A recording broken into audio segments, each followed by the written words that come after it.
Good afternoon and welcome to Health Talk. My name is Vicki Graham. And I'm Evelyn Hatfield. And today we have with us Linda Neese from ACT's Domestic Violence Program. So welcome. Thank you for coming. Thank you for having me. And would you tell us a little bit about what your position is at ACT's and some of the things that you're doing? Sure. Yes, thank you for inviting me and to share. I work as the community educator for ACT's Domestic Violence Services. Many people in the county are probably familiar with ACT's, but under a different name, which is Turning Points. But we are an agency in the county that works to empower victims to overcome the effect of domestic violence by providing quite a lot of services. Very good. And this is a special month for domestic violence? Yes, Would you like to speak to that? Yes. October is Domestic Violence Awareness Month. It is something that is happening across our state and across our country. We are celebrating the services we provide. We are remembering victims to domestic violence, and we are celebrating the work of survivors who are working towards balance and a healthy outcome from the effects of domestic violence. Very good. And so what are some of the programs that you're going to have during this month in order to recognize? Right. We are working to raise awareness. We did work with the County Board of Supervisors, and we issued a proclamation declaring Domestic Violence Awareness Month in this month of October. We have been working towards some activities that will include some of our allied professional partners, and they will come in and discuss some of the particulars of our program. We will, on this Friday, we will have what's called a brown bag lunch, and at this lunch at ACT's, we will discuss one of the programs that we provide that we don't talk about as much, which is called the Behavioral Intervention Program. And we will have some people from the court and people who are running the program talking about the ways we try to help perpetrators of domestic violence. Often the people who attend the BIP program, we call it, Behavioral Intervention Program, they are court-ordered, although you don't have to be court-ordered. So we will want to discuss and share and have a forum to learn more about how we are responding to the problem of violence. And in this case, how we are helping abusers to step out of that. Wow, that's really interesting. So you're doing that with Prince William County? That is for Prince William County. We are sponsoring at ACT's in Dumfries, Virginia at 3900 ACT's Lane, and it's at 11:30 a.m. on Friday if you want to attend. But sure, we do invite anyone in the county to attend. Good. Another follow-up question. So you're working with the perpetrators. Are they telling you what gets in the way of them being, I guess, stable and not, engaging in that type of behavior? Well, I think one of the things we always focus on in domestic violence is the fact that it's not about losing control, but using many different ways to gain and keep control. Okay. And that can happen in many different areas. You think, first of all, of physical abuse, which is obvious. In fact, battering is the leading cause of injury for women. Wow. And 80% of all victims of domestic violence are women. So we do want to talk about, obviously, the physical effect, but often there's a pattern that shows up in many different ways. It can be especially emotional abuse. There can be economic abuse where the victim is not allowed to have a job, or if they do have a job, the job is undermined in some way, or the success at a job, or there's no access to resources. So we do look at the pattern, and in that intervention program, we talk about many different ways that pattern is being used to maintain control and to keep control from one intimate partner over another. Okay, Okay. Interesting. And so you work with the entire family, correct? Yeah, often what we do primarily is work with victims. We especially want victims to know how to be safe and how to get support, and that involves advocacy and peer counseling that we provide through ACTS. We also provide Hispanic services so that if a person is an immigrant, let's say, and has no status, often they don't, in the country, they might not know that there are resources. Correct. And so we want to provide those resources. So we do have Spanish-speaking Hispanic services. We have advocates at the court if a person is in need of a protective order. And of course, we have a safe house for people who need to escape in order to stay safe. Yeah.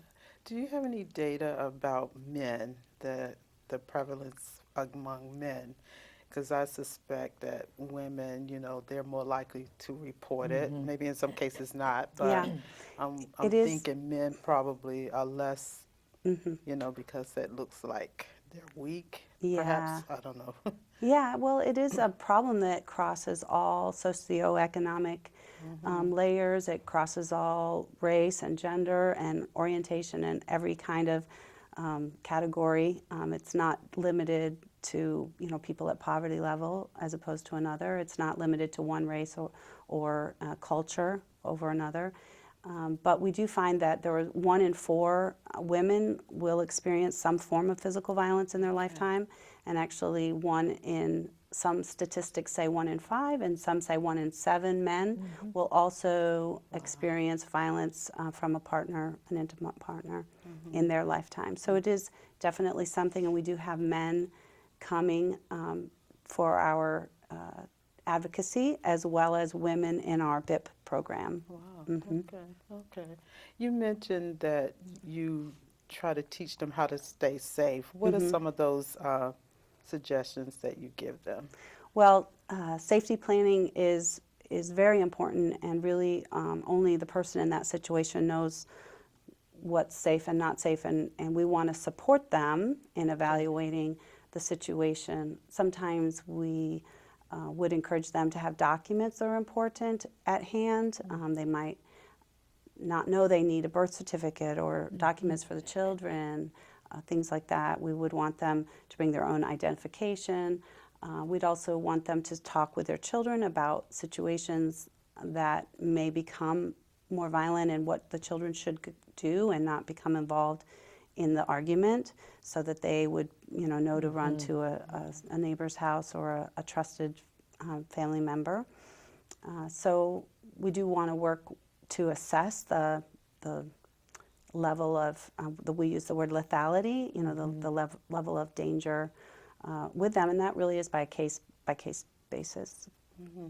You said an important thing, though. You said it's a case-by-case situation, because I think sometimes those of us who are not involved in the situation, we don't quite understand what a person who's going through an abusive situation might be feeling like, and we think automatically, oh, she should leave him or he should leave her, but that's not always the case. I'm glad you brought that up, because it does seem from the outside an obvious choice, and yet women often, or men, whoever the victimized person might be embarrassed to talk about it. They might not know where to go, and because there's a pattern of control, they may not have the resources to go anywhere. And often, or I mentioned immigrants, they may be afraid they'll be thrown out of the country or separated from their children.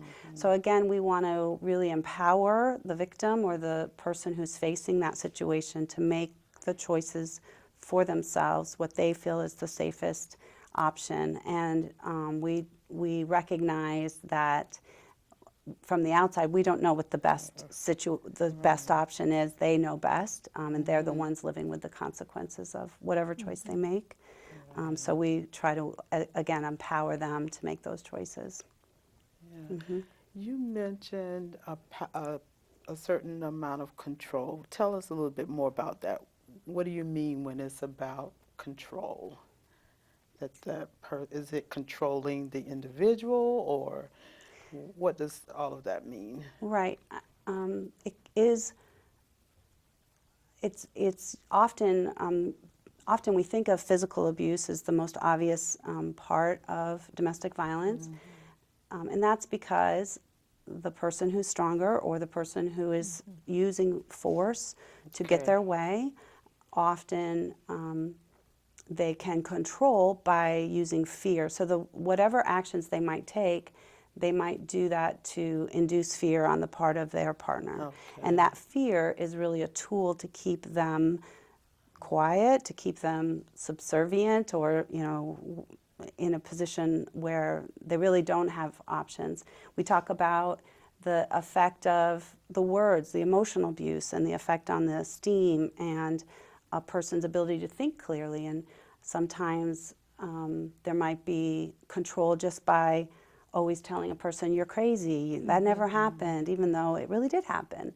So there's a kind of brainwashing that happens, and of course that affects a victim's indecision about how to get out of that situation and get to safety. So how would we recognize that? How, if had two people come into my office and perhaps there's some abuse going on there, how would I know if that one who is not the one that's controlling the other, how would I know that person is being controlled? Well, that's a very good question. I don't know that we ever know for sure, but I do think often we have a hunch that something seems a little off in some way.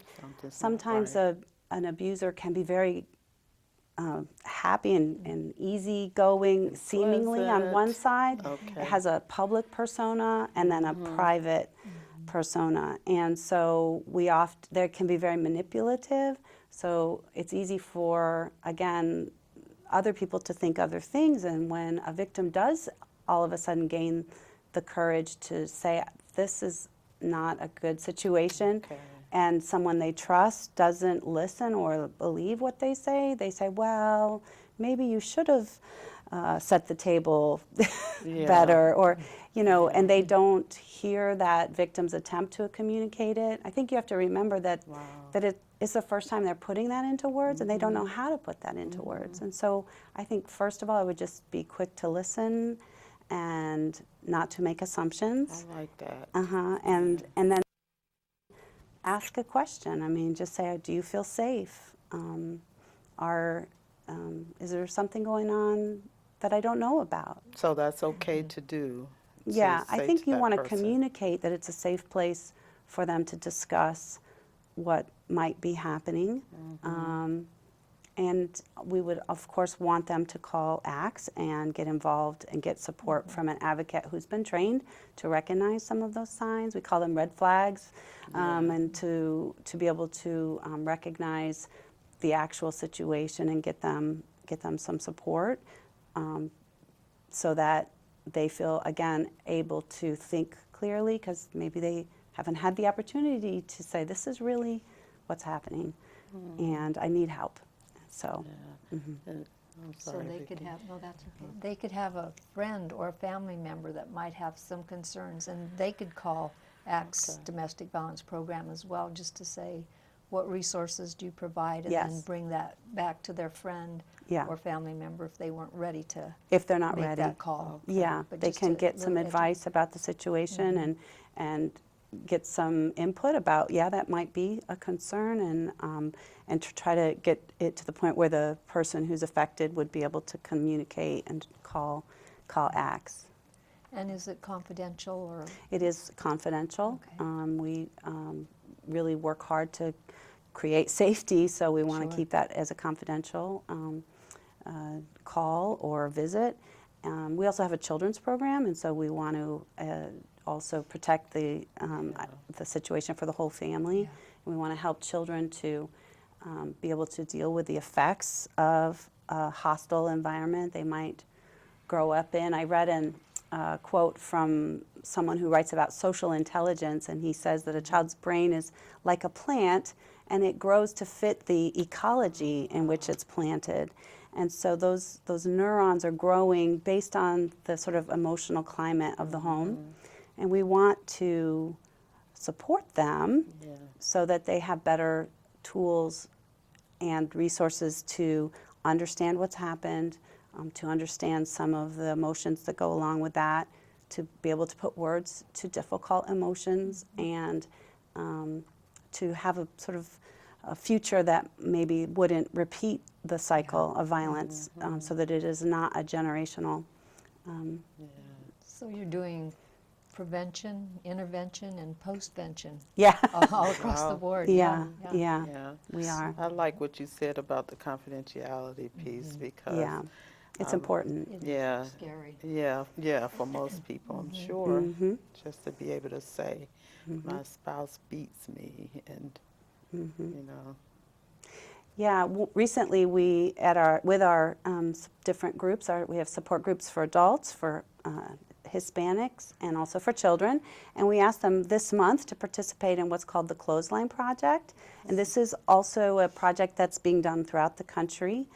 So we were able to work on some T-shirts, and we just asked people to just put whatever they wanted to, how would they want to give voice to their own experiences. And I did bring a T-shirt. Could I show that Yeah, to please. you? Now, this is a T-shirt from one of our children, and you can see they were able to actually show a police car, an ambulance, the emotion of MAD here, and part of that is because we want them to recognize the emotions that are happening and the fact that they are perhaps also having difficult emotions, and so we do want to help them. The Clothesline Project will be on display this month, hopefully in our new Manassas office. We do have a new site in Manassas. We also will be having an open house at the end of the month, October the 28th, which is a Friday evening at 7 p.m.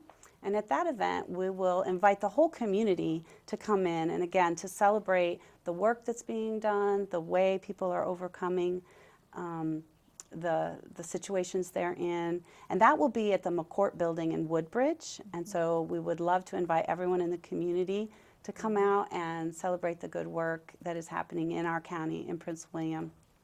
Yeah, I was going to say, I love the color. It's Yeah. so bright. And Well, yellow is a traditional, the Clothesline Project, as I said, is national, and they do ask that people who are victims of battering would use the color yellow if they were victims, or if they were actually, if there was a homicide involved, we would use the color white.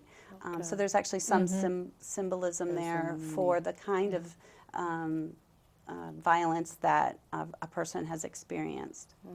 and I bet you that's therapeutic too, to It be is. able They to really, and get your emotions out. The adult advocacy groups, they really enjoyed doing the purple ribbon to celebrate domestic violence awareness, to talk about just how to encourage each other and come alongside of each other to overcome those things, to recognize what's happening. So you see inspirational things on those shirts. And the children in particular, we were just so impressed because they were able to just put some things to the shirt.